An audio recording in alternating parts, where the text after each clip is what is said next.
Lessons with Mr. Clark. Today we're going to work on the KITER technique. We're going to do some word problem strategies, specifically with fractions. Let's jump in. Okay, so Jerry had 2 1/5 tons of mulch dumped on his front driveway to put under his swings in the backyard. He knows his wheelbarrow can carry 1/10 of a ton per trip. How many trips will he need to make? Okay, so word problems can be really messy, especially when we get to higher levels of math. They don't tell you what operations you need to solve them. Often you can use reading comprehension skills to understand the problem, know what operation to perform. Sometimes it's harder than that though. So, what are some strategies you can try? Well, we'll focus on just a few here.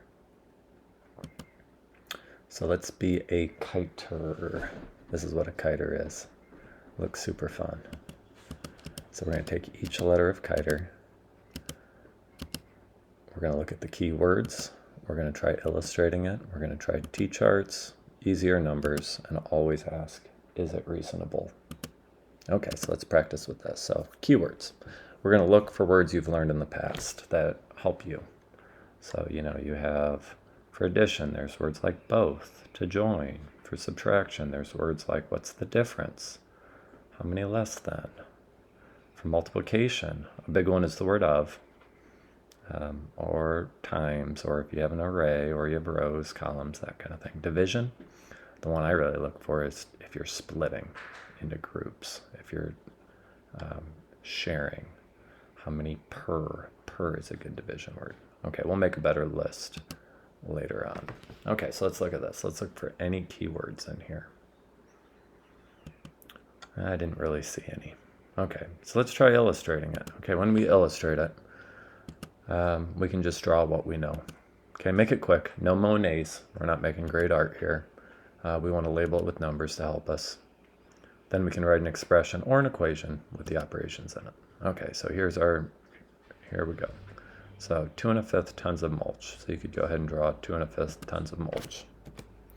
Draw a big lump. And his wheelbarrow, draw a little wheelbarrow that can take 1/10 of a ton per trip. Okay, so in your notes, draw a big chunk of mulch, and it can just be a big lump. Draw a little wheelbarrow, taking 1/10 each time. Okay, so we know we're going to just continually take away. So if you continually subtract, that is a division problem. Okay, let's try it with the T-chart now. We put in categories what you know and what you want to know, and we want to label it. You could also make a table or a graph or a chart. I like T-charts. Okay, so making our T-chart here. Okay, so draw a T-chart, T. On the left side, we're going to put trips. Okay, so after 1 trip, on the right side then we'll put how many tons. After 1 trip, it'll be 1/10. After 2 trips, it'll be 2/10. After 3 trips, it'll be 3/10. After 4 trips, 4/10. We can keep going down. 10 trips, 10/10. 1 trip's about already 10. Or, I'm sorry, 10 trips is 1 ton. So 20 trips would be 2 tons. So we know it's going to be more than 20 trips. Okay, we can do that. Let's use easy numbers for this.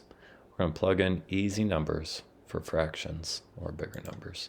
We don't want to use the number 1. It can mess things up if you do that. Try using numbers that look like numbers you've already used. I like the numbers 2 and 6. We can do a lot with those 2 numbers.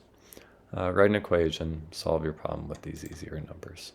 And then make sure we put back in the original numbers. Okay, so looking at this, instead of using 2 1/5 tons of mulch, let's just say he has 2 tons of mulch. Well, let's say 6 tons of mulch. Okay, so he has 6 tons of mulch. His wheelbarrow carries 2 tons each trip. Okay, so if he has 6 tons and each wheelbarrow trip is 2 tons, how many trips would he have to make? That's right, 3. 3 trips, because 6 divided by 2 is 3. Okay, so let's put in our real numbers. Instead of 6, right, 2 1/5 divided by 1/10. There we have it. Okay, when we finish, we should check for reasonableness. We always want to do this. We always want to make sure our answer makes sense.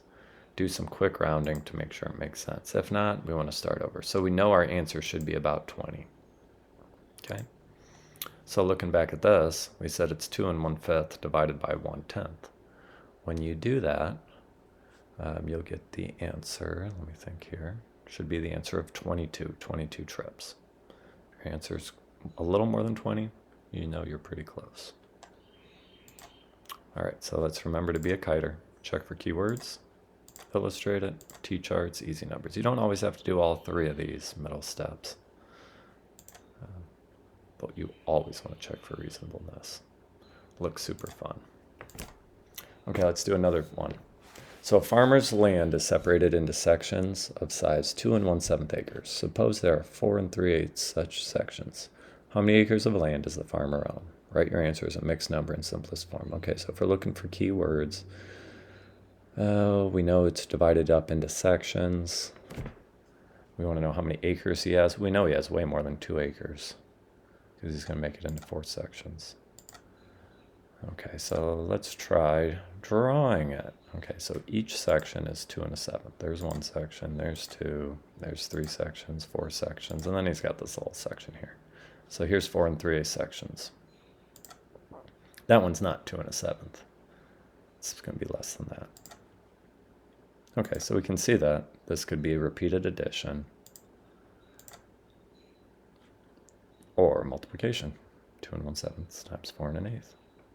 Okay, there's an expression that could get it for you. Okay, let's try a T-chart though.